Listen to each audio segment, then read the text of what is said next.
छोटी सी गौरैया का श्री कृष्ण पर विश्वास। प्रेरक कहानी। कुरुक्षेत्र के युद्ध क्षेत्र को विशाल सेनाओं के आवागमन की सुविधा के लिए तैयार किया जा रहा था। उन्होंने हाथियों का इस्तेमाल पेड़ों को उखाड़ने और जमीन साफ करने के लिए किया। ऐसे ही एक पेड़ पर एक गौरैया अपने 4 बच्चों के साथ रहती थी। जब उस पेड़ को उखाड़ा जा रहा था तो उसका घोंसला जमीन पर गिर गया, लेकिन चमत्कारी रूप से उसकी संतानें अनहोनी से बच गई। लेकिन वो अभी बहुत छोटे होने के कारण उड़ने में असमर्थ थे। कमजोर और भयभीत गौरैया मदद के लिए इधर-उधर देखती रही। तभी उसने कृष्ण को अर्जुन के साथ वहां आते देखा। वे युद्ध के मैदान की जांच करने और युद्ध की शुरुआत से पहले जीतने की रणनीति तैयार करने के लिए वहां गए थे। उसने कृष्ण के रथ तक पहुंचने के लिए अपने छोटे पंख फड़फड़ाए और किसी प्रकार श्री कृष्ण के पास पहुंची। हे कृष्ण, कृपया मेरे बच्चों को बचाए, क्योंकि लड़ाई शुरू होने पर कल उन्हें कुचल दिया जाएगा।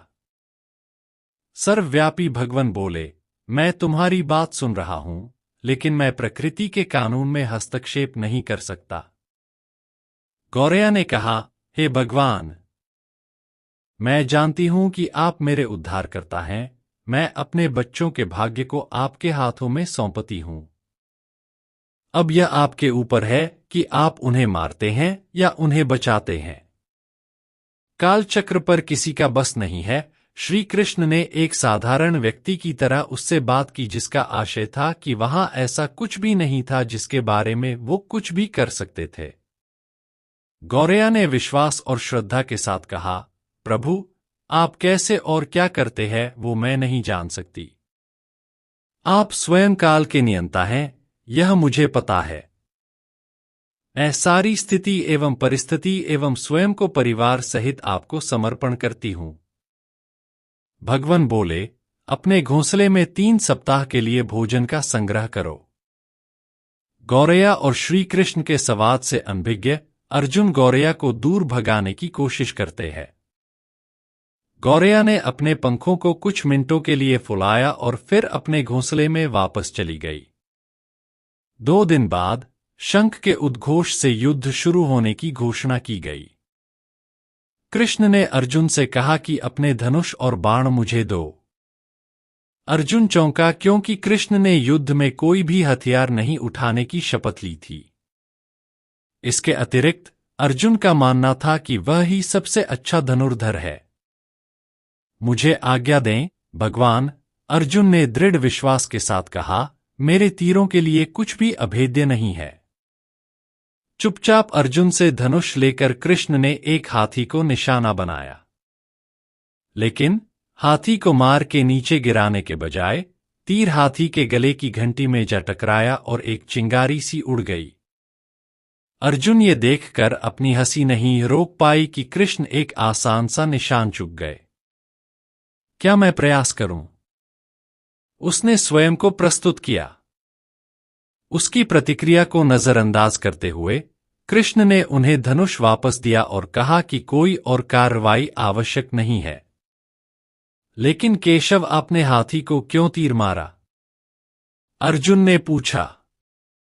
क्योंकि इस हाथी ने उस गौरैया के आश्रय उसके घोंसले को, जो कि एक पेड़ पर था, उसको गिरा दिया था। कौन सी गौरैया? अर्जुन ने पूछा।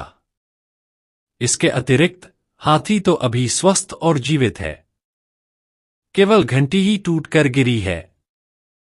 अर्जुन के सवालों को खारिज करते हुए कृष्ण ने उसे शंख फूंकने का निर्देश दिया। युद्ध शुरू हुआ। अगले 18 दिनों में कई जानें चली गईं। अंत में पांडवों की जीत हुई। एक बार फिर कृष्ण अर्जुन को अपने साथ सुदूर क्षेत्र में भ्रमण करने के लिए ले गए। कई शव अभी भी वहां हैं, जो उनके अंतिम संस्कार का इंतजार कर रहे हैं। जंग का मैदान गंभीर अंगों और सिर, बेजान सीढ़ियों और हाथियों से अटा पड़ा था। कृष्ण एक निश्चित स्थान पर रुके और एक घंटी, जो कि हाथी पर बांधी जाती थी, उसे देखकर विचार करने लगे। अर्जुन, उन्होंने कहा, क्या आप मेरे लिए यह घंटी उठाएंगे और इसे एक तरफ रख देंगे? निर्देश बिल्कुल सरल था, परंतु अर्जुन के समझ में नहीं आया। आखिरकार विशाल मैदान में जहां बहुत सी अन्य चीजों को साफ करने की जरूरत थी, कृष्ण उसे धातु के एक टुकड़े को रास्ते से हटाने के लिए क्यों कहेंगे? उसने प्रश्नवाचक दृष्टि से उनकी ओर देखा। हाँ, यह घंटी, कृष्ण ने दोहराया, यह वही घंटी है जो हाथी की गर्दन पर पड़ी थी जिस पर मैंने तीर मारा था। अर्जुन बिना किसी और सवाल के भारी घंटी उठाने के लिए नीचे झुका। जैसे ही उन्होंने इसे उठाया, उसकी हमेशा के लिए जैसे दुनिया बदल गई। 1, 2, 3, 4 और 5। 4 युवा पक्षियों और उसके बाद एक गौरैया उस घंटी के नीचे से निकले। बाहर निकल के मां और छोटे पक्षी कृष्ण के इर्द गिर्द मंडराने लगे एवं बड़े आनंद से उनकी परिक्रमा करने लगे। 18 दिन पहले काटी गई एक घंटी ने पूरे परिवार की रक्षा की थी। मुझे क्षमा करें हे कृष्ण, अर्जुन ने कहा, आपको मानव शरीर में देखकर और सामान्य मनुष्यों की तरह व्यवहार करते हुए मैं भूल गया था कि आप वास्तव में कौन हैं। दोस्तों, आपको हमारी यह वीडियो कैसी लगी? इसे लाइक सब्सक्राइब करें।